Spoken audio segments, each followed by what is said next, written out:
इश्क की बदौलत मुझे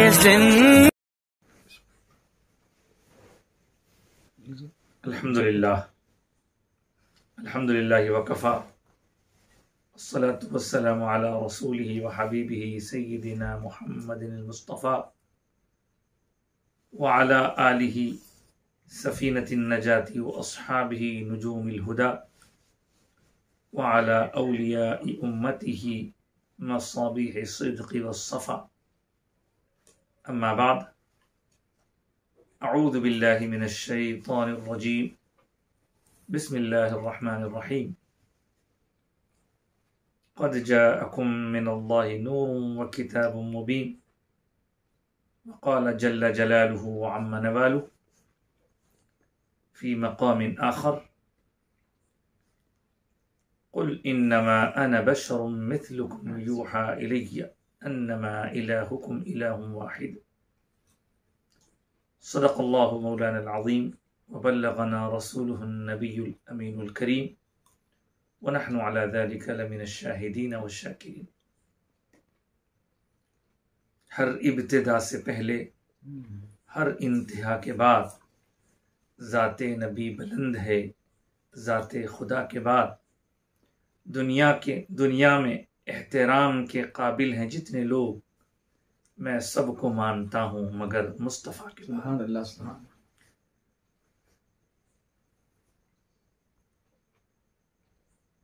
आज की इस नशिस्त में हम इंशाअल्लाह ताला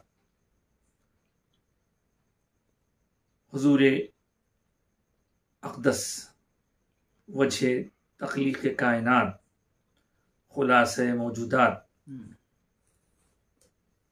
ख़त्मुल मुरसलीन ख़ातिमुन नबिय्यीन शफ़ीउल मुज़निबीन रहमतुल लिल आलमीन हुज़ूर अहमद मुज्तबा मुहम्मद मुस्तफ़ा सल्लल्लाहु अलैहि वसल्लम की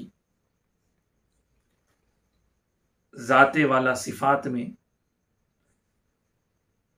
खालिक़े कायनात की तरफ से जो बहुत सारी खुसूसियात रखी गई हैं, उनमें से दो पहलुओं पर गौर करने की और उन पर कुछ अर्ज करने की सआदत हासिल करेंगे। और वो दो पहलू हैं हुजूर की नूरानियत और हुजूर की बशरियत।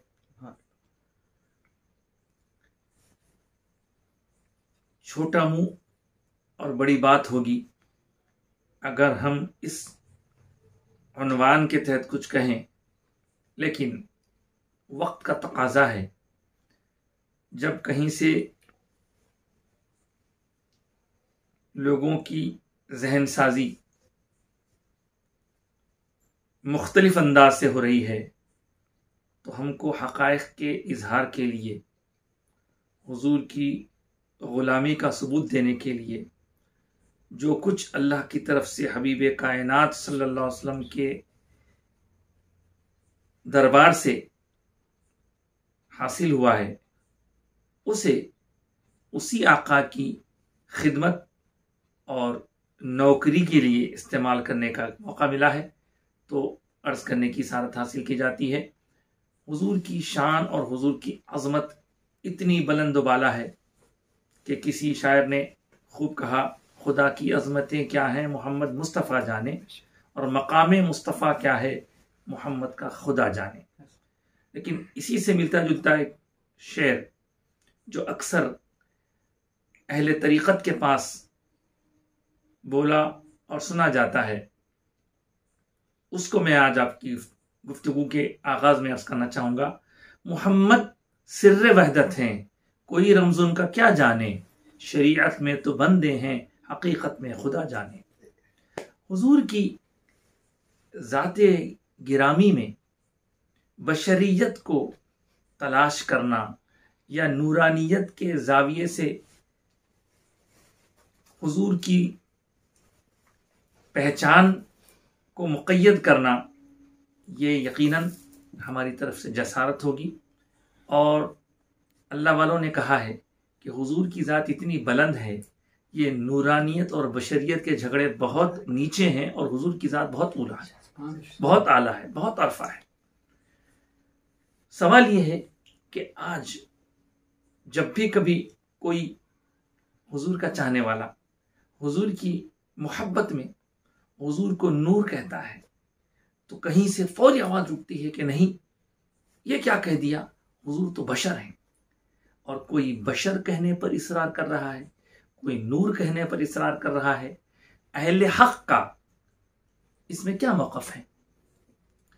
उलमा, उरफा, मुहक्किकीन की बारीक बारीक बातों में गए बगैर सादे अंदाज में अर्ज कर दूं, हुजूर की बशरियत को भी मानना ज़रूरी है, हुजूर की नूरानियत को भी मानना ज़रूरी है।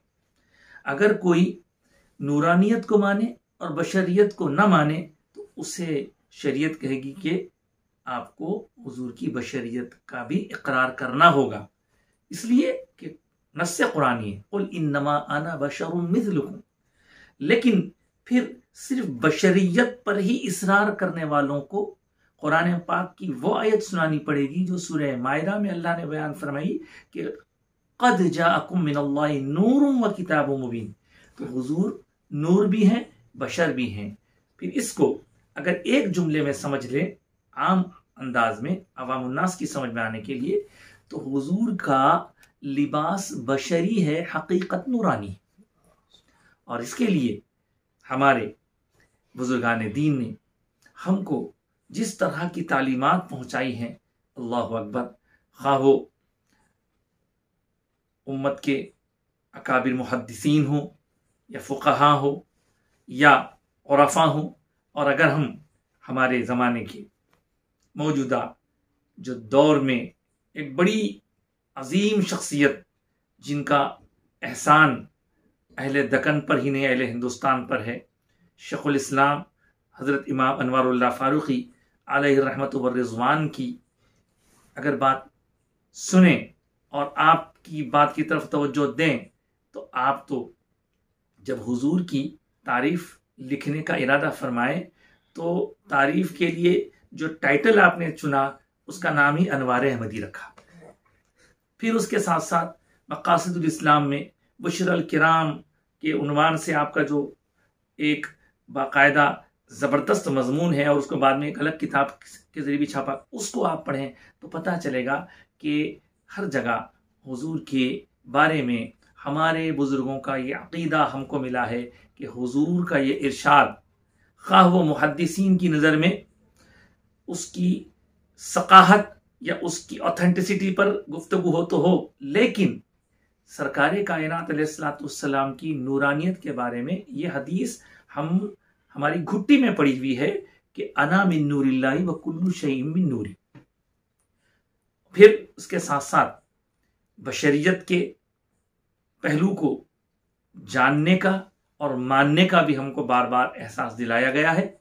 इसलिए कोई अगर सिर्फ बशरियत को माने, नूरानियत को ना माने, तो उसे कहेंगे कि बाबा हकीकत तो नूरानी है। और हुजूर का ये इरशाद महाफिल मीलाद की जान है, जिसमें हुजूर ने फरमाया कि अल्लाह तबारक व तआला ने जब कायनात में सबसे पहले तख्लीक का इरादा फरमाया, हजरत जाबिर की मशहूर रिवायत है, तो उसमें आपने फरमाया कि अल्लाह ने सबसे पहले तेरे नबी के नूर को बनाया और फिर उस नूर की तकसीम होती गई, उससे लौह कलम कुर्सी फरिश्ते सारी चीज़ों की तख्लीक जो हुई, मुस्नद अब्दुल रज़्ज़ाक़ की वो हदीस पाक सबको मालूम है। अगर नहीं मालूम है तो वो बात अलग है, लेकिन अकाबिरीन उम्मत ने हमें ये दर्स दिया है कि सरकार की नूरानियत, और सरकार की नूरानियत को तफसील से बयान करने के बजाय सिर्फ एक बात अर्ज कर दूं, सरकार क्या है, मेरे आका हुजूर की शान क्या है, उस शान तक पहुंचने से पहले हुजूर के चहीतों की तरह बात सुन लिया। आप हम हमारी मस्जिदों में कबिले की तरफ वाली दीवार पर 4 नाम तो जरूर देखा करते हैं, हजरत सैयदना अबू बकर सिद्दीक रज़ी अल्लाह तआला अन्हु, हजरत सैयदना उमर फारूक रज़ी अल्लाह तआला अन्हु, हजरत सैयदना उस्मान गनी रज़ी अल्लाह तआला अन्हु और हजरत सैयदना मौला अली रज़ी अल्लाह तआला।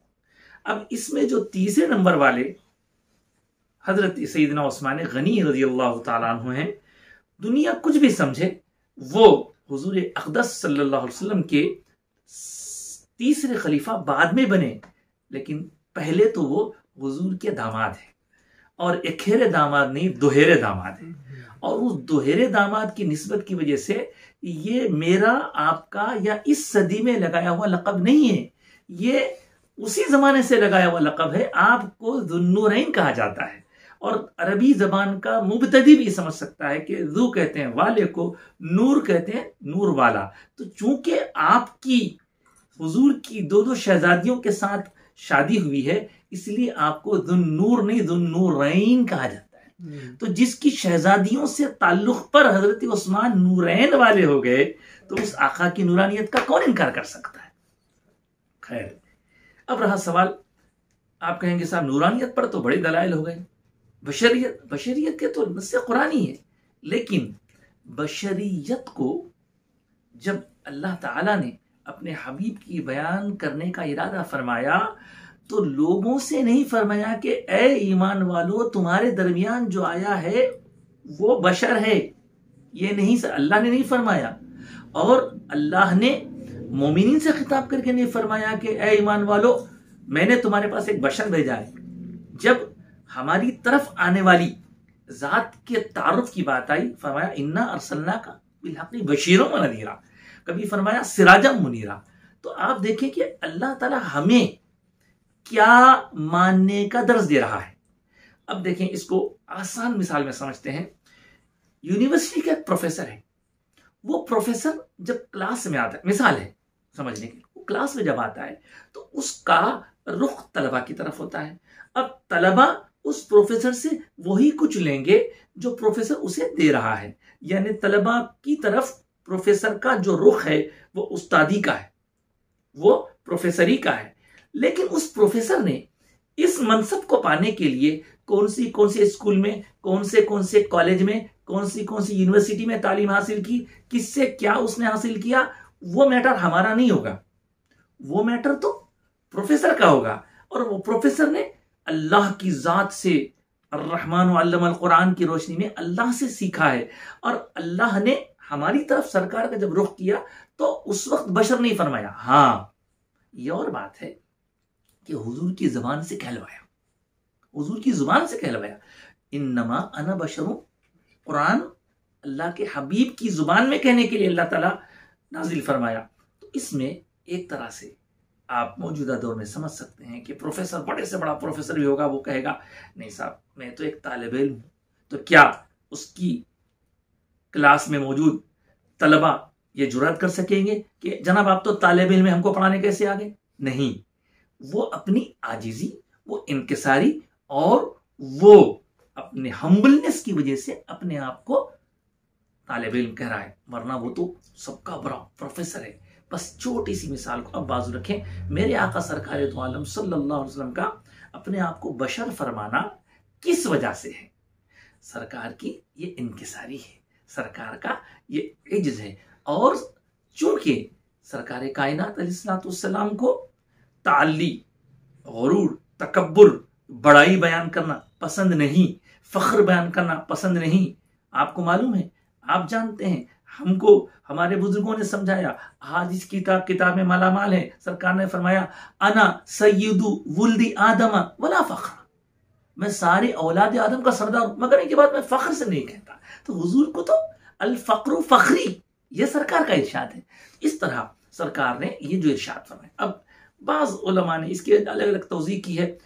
फरमाया कि हजरत इब्राहिम अलैहिस्सलाम का वाक़या याद करें तो आपको पता चलेगा कि एक मरतबा आपका नमरूद से मुकाबला हुआ, और उस मुकाबले में बात कहाँ से कहाँ तक हुई, नमरूद ने इब्राहिम अलैहिस्सलाम को जब ये पूछा, सूरे बकरा के दरमियान ये आयतें, आयतुल कुर्सी के बाद वाली आयतों में आपको मिल जाएंगी, हजरत इब्राहिम ने उसको खुदा मानने से इनकार कर दिया। सब जानते हैं, उसने पूछा कि भी तुम्हारा खुदा कौन है? तो हजरत इब्राहिम ने क्या जवाब दिया? हजरत इब्राहिम ने जवाब दिया कि मेरा खुदा वो है, मेरा खुदा वो है जो जिंदगी और मौत का मालिक है। अलम तरा लल्लज़ी हाज्जा इब्राहिम फी रब्बी अन आताहु अल्लाहुल मुल्क, इज़ क़ाल इब्राहीम रब्बी अल्लज़ी युहयी व युमीत, वो जिंदगी देता है और मौत देता है। तो उसके जवाब में उस बादशाह ने, मैं ज्यादा टाइम नहीं लूंगा, मुख्तसरन सुनूं, उस बादशाह ने कहा वो तो मैं भी कर सकता हूं, जिंदगी और मौत का तो मैं भी मालिक हूं। एक कैदी को जिस पर मौत होनी लाजिम थी, उसको सजा देनी जरूरी थी, उसको छोड़ दिया गया, और एक को जो बेकसूर था कत्ल कर दिया, और कहा कि देखो मैं भी मौत और जिंदगी का मालिक हूं। तब हजरत इब्राहिम अलैहिस्सलाम ने उससे जवाब दिया, कहा मेरा रब वो है, अल्लाह इब्राहिम, मेरा रब वो है जो सूरज को मशरिक से निकालता है। रब्बी अल्लज़ी युहयी क़ाल अना उहयी व उमीत क़ाल इब्राहिम फ़इन्नल्लाह यअती बिश्शम्सि मिनल मशरिक़ि, मेरा रब अल्लाह वो है जो सूरज को मशरिक से निकालता है। फ़अति बिहा मिनल मग़रिब, अगर तू अपने आप को कुछ समझता है तो मगरिब से निकाल कर बता। तो इस वाक़े ने हमारे जहन में एक बात डाल दी कि सूरज को मशरिक से अल्लाह निकालता है। अगर मगरिब से सूरज निकले, अगर तवज्जो चाहूंगा, अगर मगरिब वेस्ट की तरफ से सूरज निकले तो उस सूरज को निकालने वाले को लोग खुदा कहेंगे। इस वाक़े ने हम पर यह हकीकत खोली। तब आकाए दो जहां सल्लल्लाहु अलैहि वसल्लम ने अपने प्यारे मौला अली के लिए असर की नमाज को कज़ा न होने देने के लिए अल्लाह की बारगाह में दुआ करके डूबा हुआ सूरज मगरिब की तरफ से निकाल दिया, और उस निकालने पर कोई आपको खुदा ना समझे, इसीलिए महबूब की जुबानी अल्लाह ने यह कहलवाया, हबीब आप कह दीजिए कि मैं तो तुम्हारी तरह बशर हूं। लेकिन यहां ये याद रखिए, महबूब कहें तो ये महबूब की अपनी मर्जी है, लेकिन उम्मती अगर कहे तो ये बेअदबी है। आप कहेंगे इसके लिए क्या दलील है? कुरान ही की कई दलीलें हैं, कुरान मजीद ही की कई ऐसी आयतें हैं जिसमें कभी तो हजरत नूह अलैहिस्सलाम से कहा गया, इन्नमा क्या कहा, क़ाल हाज़ा बशरुन मिथलुना, हजरत नूह के लिए कहा गया, दीगर पैगंबरों के लिए कहा गया। तो उन्होंने जब हजरत नूह को अपनी तरह बशर कहा तो उस बशर कहने को कुरान ने बेअदबी के तौर पर बयान किया। यानी एक उम्मती का नबी को बशर की हैसियत से बार बार बशर है कहना, ये अजमत नहीं है, ये हकीकत जरूर है, लेकिन उसका बार बार कहना आपकी नीयत को बता रहा है कि आप हुजूर की बशरियत को बार बार बयान करते हुए हुजूर की अजमतों का इनकार कर रहे हैं। मिसाल के तौर पर एक वाक़या और याद आया मुझे, सुलह हुदैबिया का मौका है, सब जानते हैं, मक्के मुकर्रमा के काफिरों और रसूल अक़दस सल्लल्लाहु अलैहि वसल्लम के दरमियान मुआहिदा हो रहा है, ट्रीटी ऑफ हुदैबिया जिसको कहते हैं, सन 6 हिजरी का वाक़या है। उस वक्त मौला कायनात सैयदना अली करमल्लाहु ताला वजहुल करीम हुजूर के हुक्म पर मुआहिदे की किताबत फरमा रहे। उस दौरान कुफ्फार मक्का की तरफ से यह कहा गया कि आपने ये जो लिखा है मिन मुहम्मद रसूलिल्लाह, ये मुहम्मद रसूलिल्लाह हम बर्दाश्त नहीं करते, आप लिखना हो तो मिन मुहम्मद बिन अब्दुल्लाह लिखो। यानी ये मुआहिदा हुजूर और मक्के काफिरों के दरमियान हो रहा था। तो उस वक्त हजरत मौला कायनात ने मिन मुहम्मद रसूलिल्लाह लिखा, ये मुआहिदा मोहम्मद रसूलुल्लाह सल्लल्लाहु अलैहि वसल्लम की तरफ से हो रहा है। तो मक्के के काफिरों ने इस पर एतराज करते हुए कहा कि नहीं, हम रसूलुल्लाह नहीं मानते, अब्दुल्ला लिखो। तो अब देखें, उनके कहने पर हुजूर ने उस वक्त के हालात की मुनासिबत से हिकमत के तौर पर इस बात को मान लिया और फरमाया अली मोहम्मद बिन अब्दुल्ला कर दो। खैर वो एक अलग मसला है कि मौला कायनात ने फिर मादरत चाहिए, फिर आखिरकार हजरत अली सरकार की बारगाह में अर्ज किए और हुजूर ने वहां मोहम्मद बिन अब्दुल्ला लिखवाया। अब मैं आपसे अर्ज करता हूं कि हुजूर के मोहम्मद बिन अब्दुल्ला होने में किसी को कोई शक नहीं है, लेकिन जब भी आप हुजूर का तारुफ कराएंगे तो मोहम्मद बिन अब्दुल्ला बोल के नहीं कराएंगे।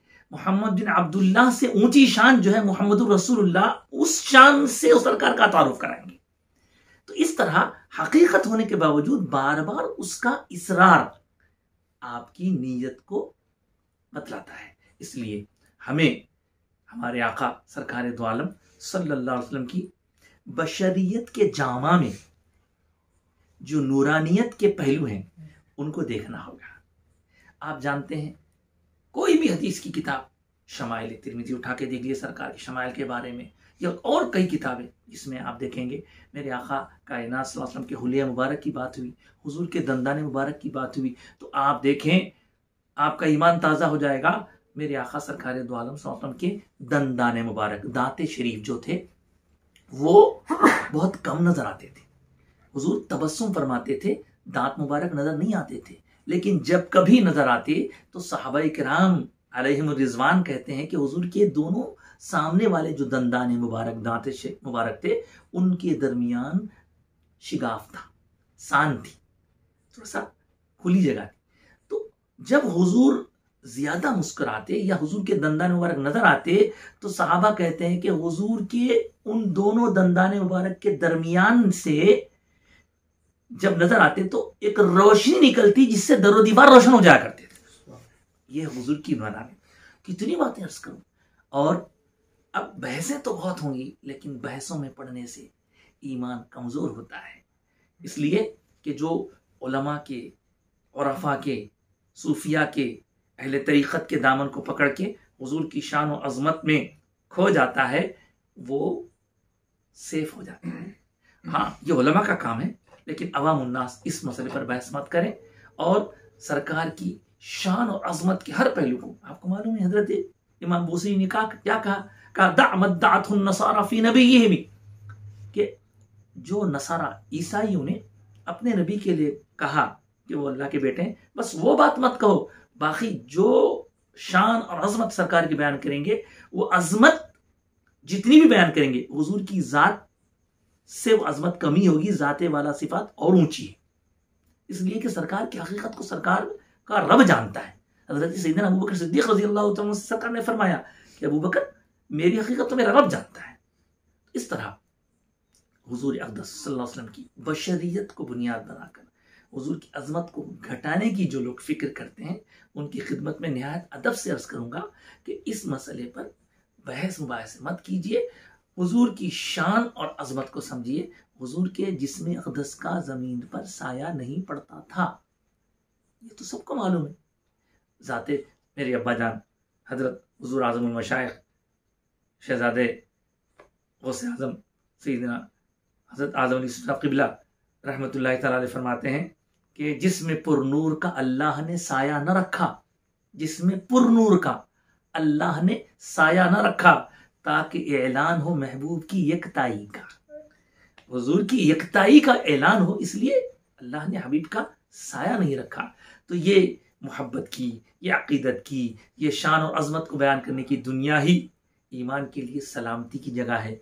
और मैं अर्ज करूं कि हुजूर को जब बशर देखेंगे आप, तो उस वक्त देखें जब सरकार सैयदुल बशर बन के सारे बशरियत को रिप्रेजेंट करते हुए नुमाइंदा बनकर मेराज की शब तशरीफ ले जाते हैं, अल्लाह के बुलाने पर वहां जाते हैं। आप वहां बोलिए कि हाँ हाँ, सरकार के वहां तशरीफ ले जाने ने बशरियत का सर ऊंचा कर दिया।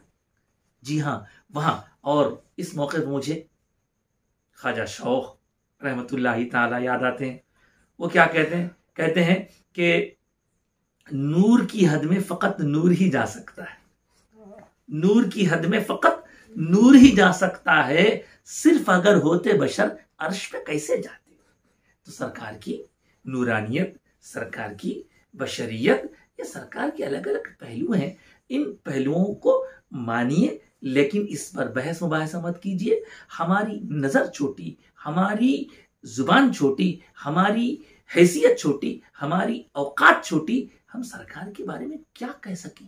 अरे सरकार तो सरकार है, सरकार के चहीतों के बारे में कुछ नहीं कह सकते, हम सरकार के प्यारों के बारे में नहीं कह सकते। तो हम सरकार की शान और अजमत को घटाने के, बेशक अहले सुन्नत वल जमात का यकीदा है कि हुजूर बशर भी हैं, लेकिन सिर्फ बशर है कहेंगे तो ये चीज हकीकत से खिलाफ हो जाएगी, और अहादीस बहुत सारी जो हैं उसकी तरदीद हो जाएगी। इसलिए जो अहले नजर थे, अच्छा मैं आपसे अर्ज करूं, नूर नूर नूर, सरकार की नूरानियत का कौन क्या अंदाजा कर सकता है। मैं आधे घंटे या 25 मिनट में क्या आपसे अर्ज कर सकता हूं। एक अचानक मुझे याद आ गया, ये भी सरकार की इनायत है। हुजूर की खिदमत बाबरकत में एक मरतबा रात का वक्त था, साहबाए किराम कुछ गुफ्तगू करते करते देर हो गई, रात हो गई, रात अंधेरी थी। हुजूर के प्यारों को जाने में थोड़ा तकल्लुफ होने लगा। हुजूर समझ गए, फरमाया क्या बात है।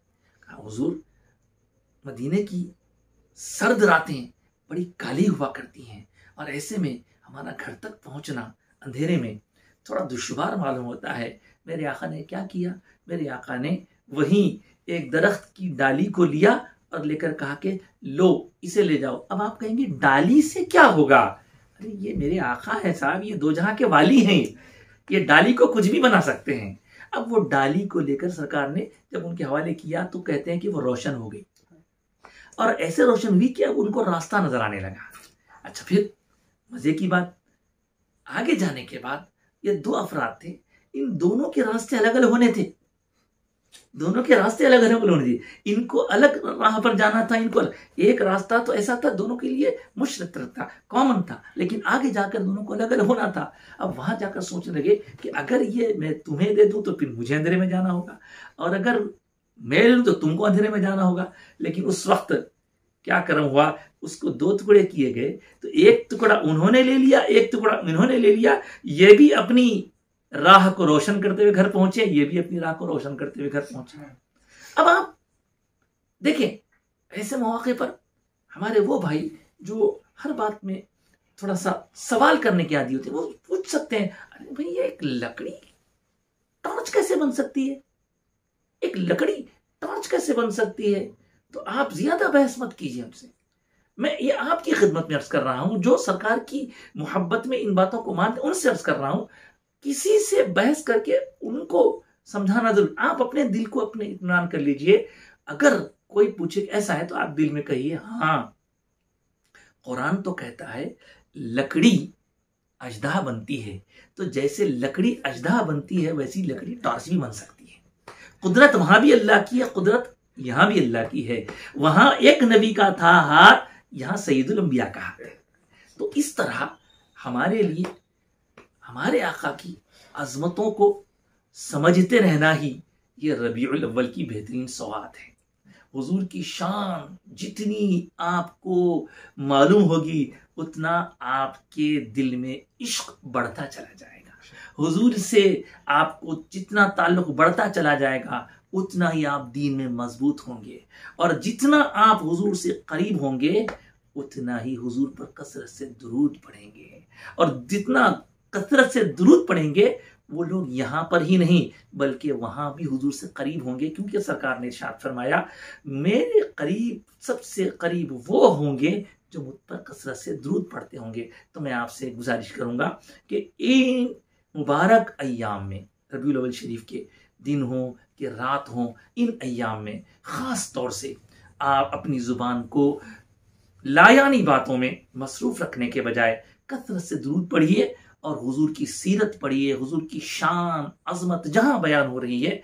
लेकिन एक गुजारिश उसके साथ साथ ये भी है, बयान करने वाले को जान जाइए पहले कि बयान करने वाला कहीं से कहीं सनद याफ्ता है या सोहबत याफ्ता है, ये दो में से कोई एक हो। अगर आप कहीं इन तीनों की फिक्र न करते हुए हर किसी से सुनना चाहेंगे तो उसमें आपको मसाइल हो सकते हैं। पहले जान जाइए कि जिसको आप सुन रहे हैं उसका बचपन, उसकी जवानी, उसका तमाम तर अब तक का जिंदगी का हिस्सा लोगों के सामने कैसे गुजरा है। बेशुमार उलमाए किराम है हमारे पास, बुजुर्गान दीन हैं, उनके जानशीनान हैं और वारिसान नबूवत हैं और वारिसान मिंबर व महराब हैं। तो ऐसे में आप अहले दिल, अहले इश्क, अहले मोहब्बत लोगों से अपने ताल्लुक को मजबूत कीजिए। और इस महीने में बकसरत बहुत सारे मुकामात पर हुजूर की